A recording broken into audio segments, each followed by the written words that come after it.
ได้แล้วดิเมื่อกี้น่ะถ่ายแล้วดิใช่แล้วมันลืมจุ๊บลืมไลฟ์มันเอานี่ถ่ายแล้วดิใช่แล้วนั่งมาเราเรียนไปก่อนเพราะว่าทุกทีนี่นะเดี๋ยวเราถ่ายแล้วลาเลยเราก็กินก่อนมาเรียนดิเอากล้องมาไป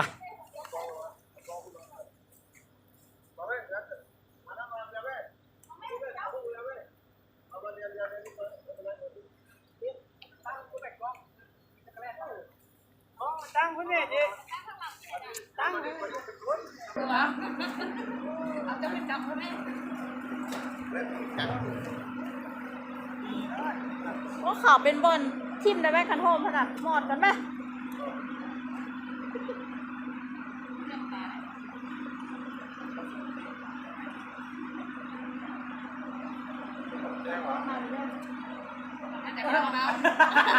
เดี๋ยวคนมาถ่ายเดี๋ยวคนมาถ่าย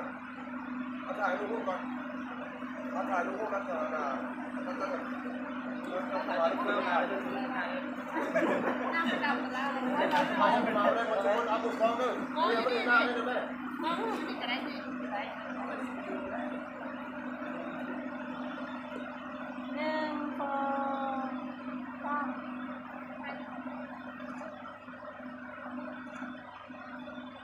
3เดี๋ยวกล้องคุณอย่างกล้องคุณเปิดกล้องเลยเด้อครับกล้องเด้อเรื่องของน้ำของน้เพียเปล่าเลยสิำเบิกแดงแดงถ้าออกเลยมันต้องมาเสียทักป้าในวันนี้ผมบึ้งแล้วก็พี่จะถ่ายเอาไป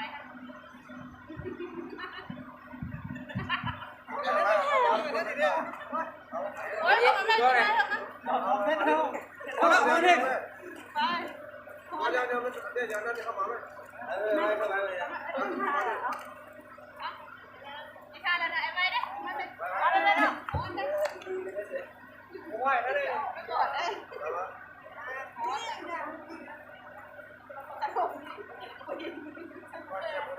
ไปเด้อ1 2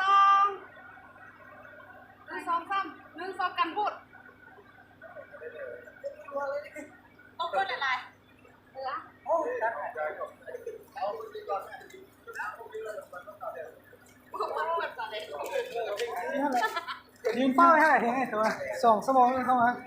มันถามมาเดี๋ยวอิ่มแล้ววะ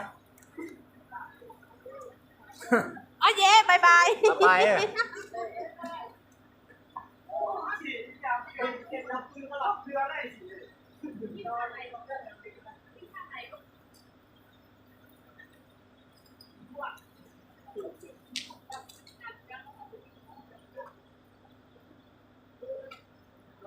เด้อหมดเก้าเลย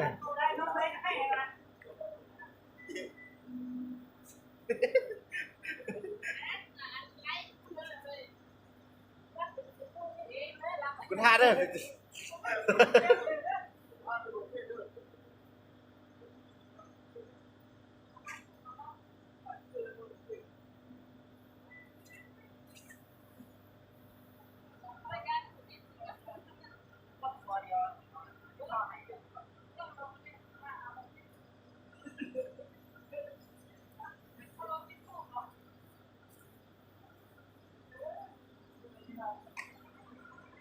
เป้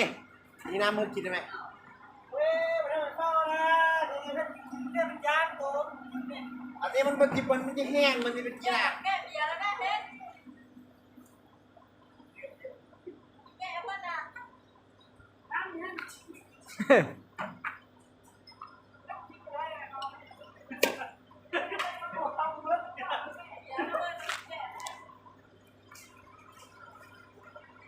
หลายแต่เมาได้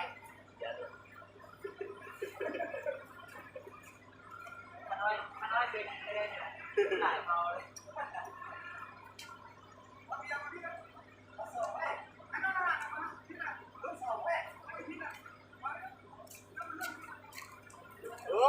เป้ของนางผมก็เจอเด้อขับหน่วยเด้อย านแห้งคอยแห้งตายก่อนเนาะไม่ได้กินเบียร์ฮะ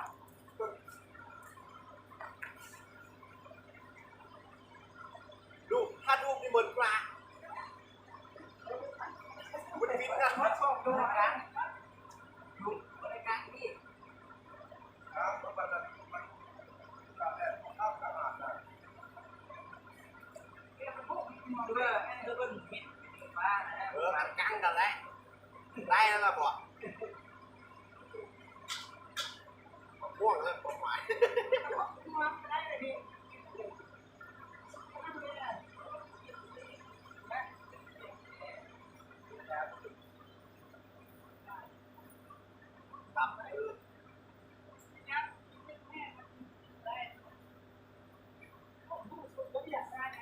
ตัวนั่งตัวกูเฝ้าตัว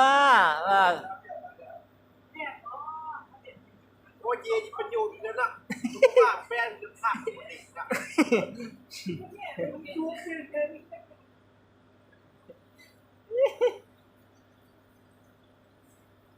เข้า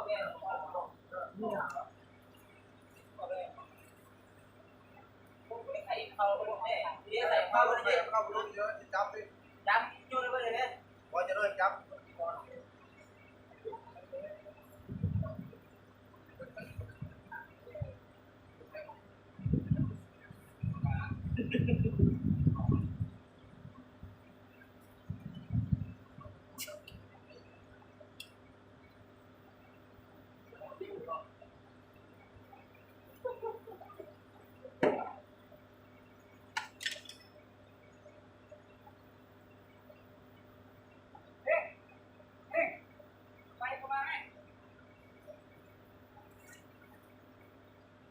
พูดหนึ่งเนาะ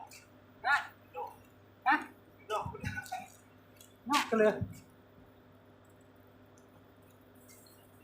จับคือจ่ายเลย เฮ้ยเวลามาไม่เอาแล้วนะนี่ จับไปนะ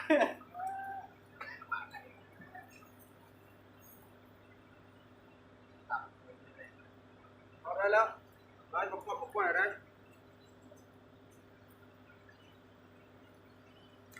จับได้ไหมยังยกกระเบ้ผมจับเบ้ยกกระเบ้เฮ้ยมาครอบซักได้ครอบลงมา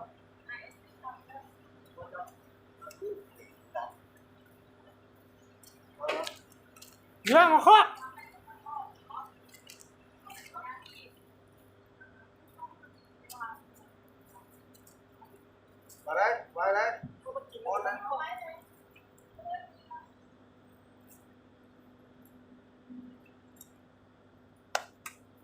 นี่เหยียบก็ยาวก็ได้เสีย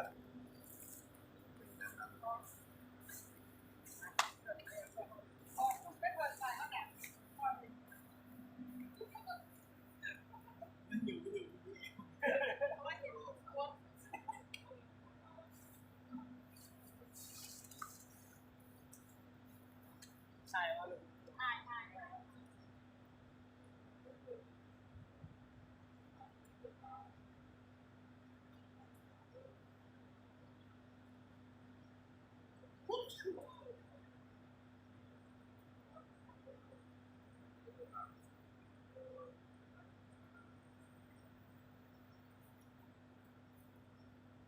เอาจำซะวันนี้นะจำคนละเอาคนละจำ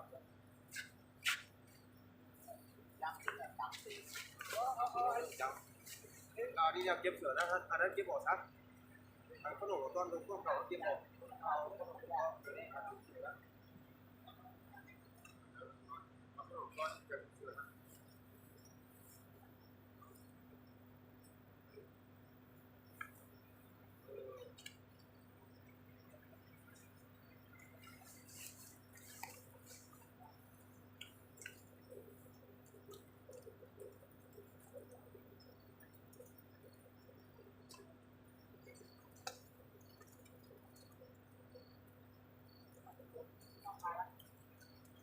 เอาเหล้ามาซะนี่เลย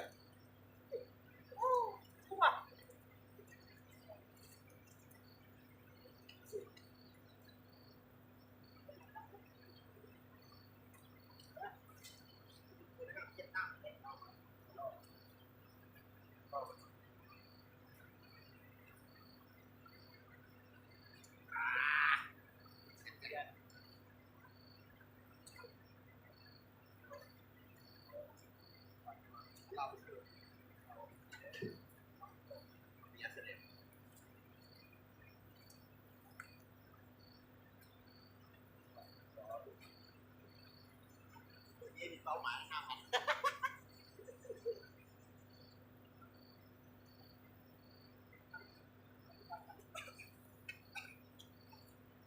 ไปหัวไปแล้วยังเนี่ยยังขนมยังเดินที่โน่นที่นี่เบาๆเอาไปอีกที่โน่นไปอีกทำไปเลยไปเลย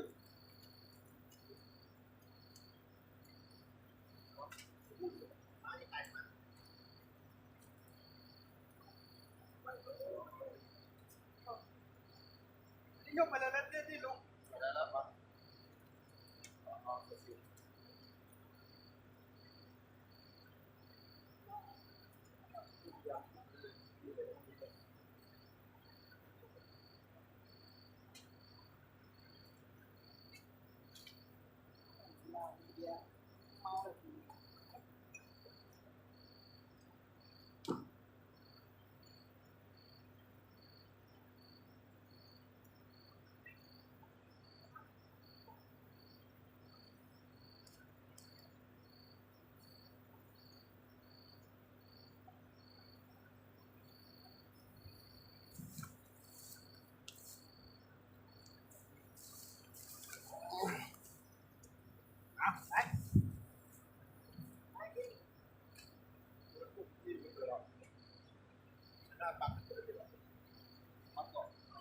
จบไปได้เลยนะ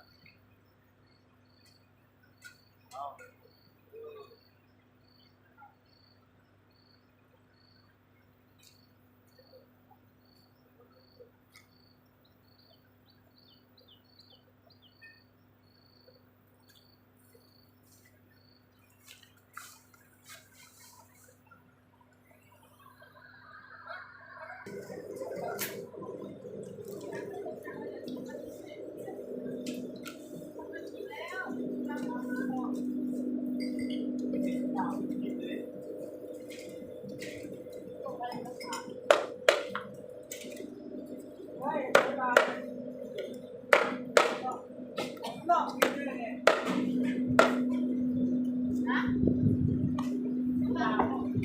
ไว้ชุดเรา